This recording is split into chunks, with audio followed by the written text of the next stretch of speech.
Olá, alunos do 8º ano, eu sou a professora Jaqueline e essa é a nossa aula de língua portuguesa. Na aula de hoje, nós vamos ler e interpretar uma crônica. Também vamos identificar o tema e a finalidade desse texto, analisar elementos dessa crônica. Crônica é um texto que vocês já vêm lendo ao longo da sua vida escolar e hoje faremos agora a leitura desse texto. Você já parou para imaginar como era o mundo antes da descoberta da energia elétrica? Será que era muito diferente? Os pais e os avós de vocês, será que viveram uma época que não tinha luz elétrica e contam para você como que era esse período? Vamos fazer a leitura agora de um texto chamado Blackout. Reparem que o nome está escrito Blackout em português. Em inglês, essa palavra vem do inglês, que quer dizer blackout, que quer dizer luz desligada. Então aqui está escrito em português, né? Sabia que a luz elétrica no Brasil existe apenas de uns 100 anos para cá? Essa foi a pergunta que meu professor de violão clássico me fez no meio de um blackout demorado, culpa de um gerador queimado por algum raio, que fez com que a aula tomasse outro andamento, totalmente improvisado, mas não menos proveitoso. Não, eu nunca tinha pensado nisso. Assim como as crianças do século XXI não sabem o que é viver sem computador, eu também já nasci dependendo da luz elétrica para tudo o que eu faço. Não me imagino sem o banho quentinho, o refrigerante gelado, o computador, o abajur e tantos outros vícios de conforto que nem percebemos que só existem por causa da eletricidade. É certo que em tempos de racionamento, lembramos o tempo todo de reduzir o seu consumo, mas ficar totalmente sem ela, jamais. Duvido que algum torcedor fanático deixe de acompanhar o Brasileirão no rádio ou na televisão. Duvido também que no friozinho matinal alguém se atreva a tomar banho gelado. E eu confesso, não deixo de ligar meu secador de cabelo, nem de usar a internet. E me recuso a sair com a roupa amarrotada. A energia elétrica realmente é essencial. Mas além dos benefícios da luz, a pergunta do meu professor me fez pensar em como as pessoas de 100 anos atrás viviam. Como será que essas pessoas viviam sem luz elétrica? Como que elas tomavam banho? Como que elas passavam roupa? Como que elas passavam o tempo sem televisão, internet? Como será que era a vida há 100 anos quando as pessoas não tinham energia?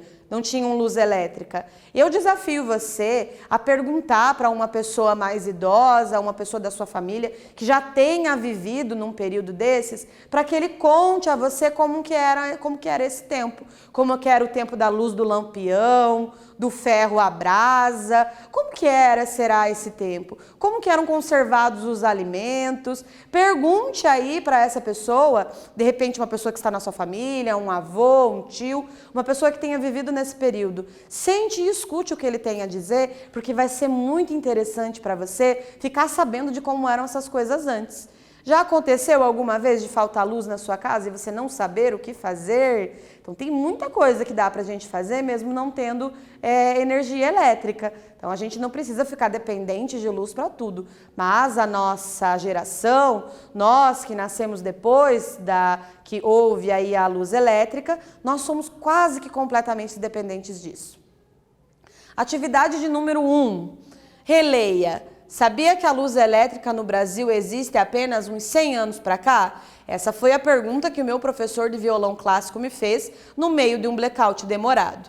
O trecho acima está tratando de, letra A, uma ocorrência do cotidiano, um fato noticiado em jornal ou a opinião de alguém sobre estudar violão.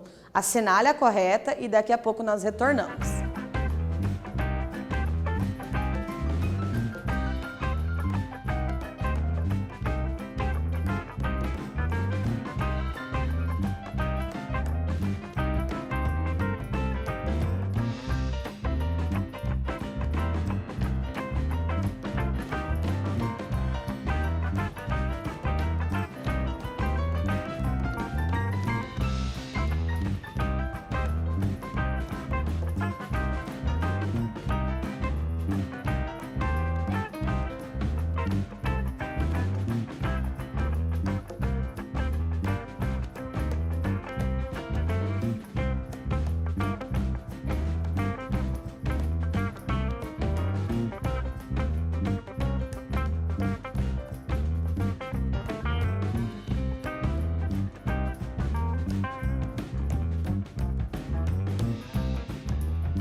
E aí, o que você respondeu?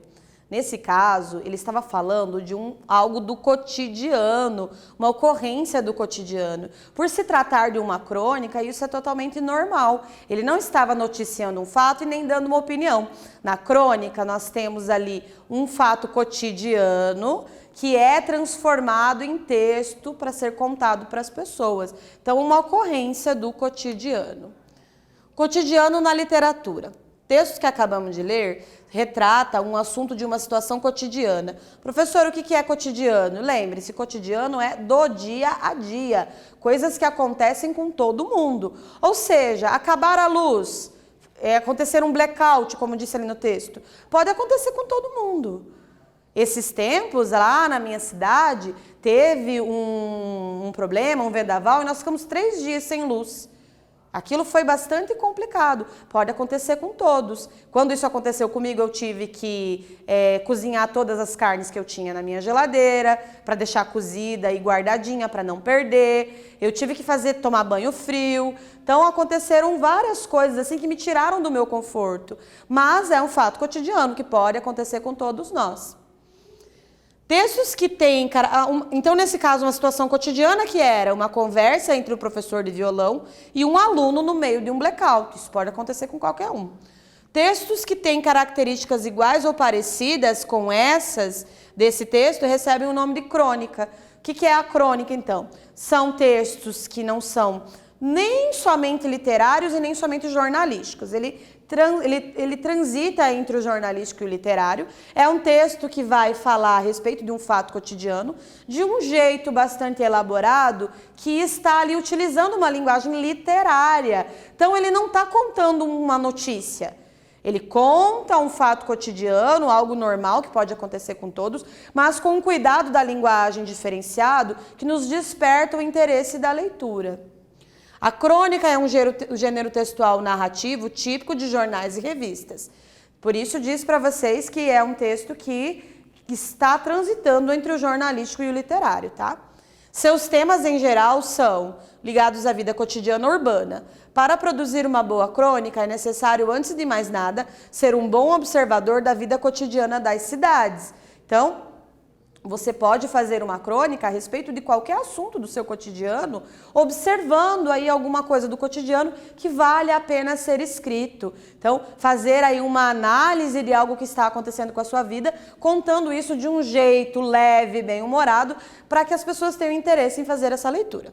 É pela observação da realidade, por uma perspectiva inusitada, que o cronista encontra o tema de seus textos. Para além disso, um texto de qualidade deve ser projetado, rascunhado e revisado sempre que possível. Então, quando você se debruçar na escrita de um texto como uma crônica, sinta-se livre para escrever sobre algo que acontece no seu dia a dia, mas depois aí você pode fazer esse rearranjo, você pode analisar aquilo que você escreveu, corrigir, revisar, tá? Isso é importante também.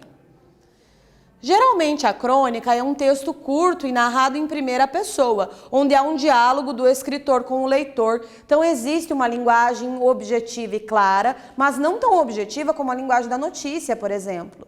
O leitor, o escritor, ele tem um diálogo, ele mantém uma linguagem voltada para o dia a dia, ele tem uma linguagem fácil, de fácil compreensão, como se ele estivesse dialogando com o leitor. Afinal, ambos, leitor e escritor, são cidadãos do mundo, vivem em lugares em que aquilo que ocorreu na crônica pode acontecer, e então é como se fossem colegas conversando.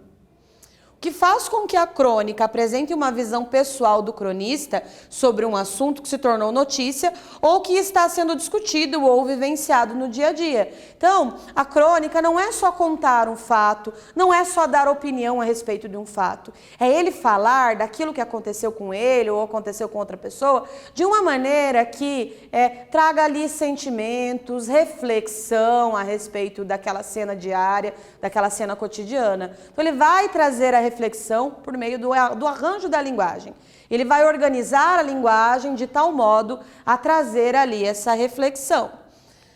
A crônica apresenta um assunto ou uma temática relacionada à vida cotidiana, uma narrativa informal, familiar e intimista, Uso da oralidade na escrita, ou seja, ela vai ter uma linguagem mais coloquial. No entanto, não confunda. Não quer dizer que na crônica vai ter uma linguagem que se afaste da norma culta, não necessariamente.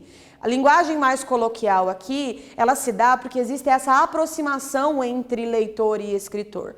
Por isso é uma linguagem como se fosse uma conversa, tá? Sensibilidade no contato com a realidade, então o escritor vai ali observar a realidade através de um olhar sensível, um olhar mais aprofundado. Uso do fato como meio ou pretexto para o artista. Também vai ter aí uma subjetividade. O que é a subjetividade? É quando ele vai trazer os sentimentos, a análise que ele vai fazer da realidade, não vai ser uma análise fria, vai ser uma análise voltada para o sentimento, com mais sensibilidade, com mais profundidade. Por isso que é um texto que toca a literatura, tá? Um texto sintético, ou seja, as crônicas não são textos grandes. Não são textos que vão, como um livro, por exemplo, um romance, que é maior. A crônica vai ser um texto reduzido, 1 página, 2 páginas. São textos curtos, que aí ele tem um enredo, começo, meio e fim, mas esse enredo é bastante voltado para a reflexão e baseado num fato cotidiano. Vamos fazer a leitura. São Paulo vai recensear.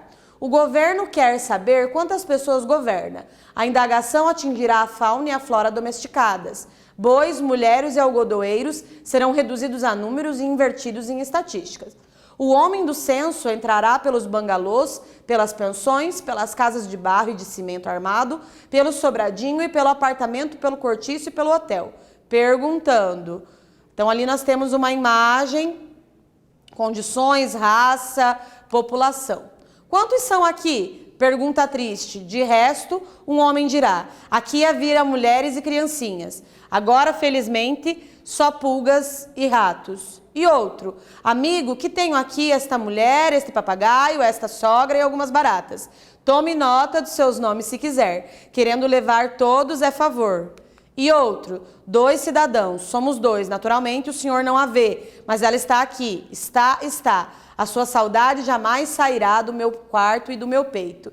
Então ali ele pegou um fato cotidiano, que é o censo, que seria uma coisa, que seria algo mais da vida prática, e transforma aí numa espécie de linguagem mais poética, mais sensível, como por exemplo nesse último, o censor foi, a pessoa que veio fazer o censo, perguntou quantos eram, somos 2, porque ela jamais vai ser esquecida. Ele está falando aqui de uma amada que partiu de alguma forma. Então, aqui nós tínhamos uma linguagem voltada para a literatura. Ele trouxe ali elementos engraçados, como por exemplo aquele que disse que tinha só sobraram os ratos e as pulgas, ou aquele que disse que nós tínhamos ali tem as pessoas e as baratas querendo levar todos, pode levar. Então ele trouxe o humor, ele trouxe uma leveza. Então não era simplesmente alguém contando como foi o dia que a pessoa que veio fazer a entrevista do censo aconteceu. Não é isso. Ele conta de um jeito engraçado, de um jeito leve, para falar aí a respeito de como é o cotidiano dessas pessoas. Então a atividade de número 2 nós temos: quais são as principais características do texto lido e qual é o tema central dessa crônica. Eu gostaria que você escrevesse a resposta no seu caderno e daqui a pouquinho nós retomamos.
E aí, o que você escreveu? Vamos observar aqui? Essa crônica tem como tema cotidiano, funcionando como ponto de partida para a construção do texto que é literário ou fictício. O recenseamento, um fato cotidiano. Com linguagem literária, aborda-se o fato da contagem de pessoas realizada pelo governo de São Paulo. Então aqui, era isso das pessoas serem transformadas em número. Na crônica, ele quis trazer características mais específicas de cada uma dessas pessoas que foram questionadas, para mostrar que as pessoas não são somente números, por mais que o recenseamento traga aí esses números. Recenseamento é uma pesquisa que determina o número de habitantes de uma região, cidade e país, especificando pelo sexo, idade, religião, estado civil, censo. O censo é a ação de listar ou enumerar uma população.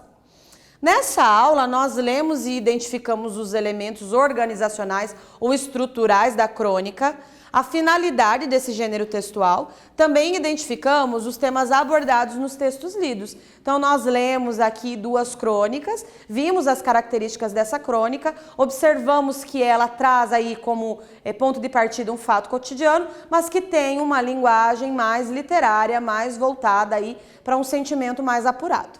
Espero que vocês tenham gostado e até a próxima aula.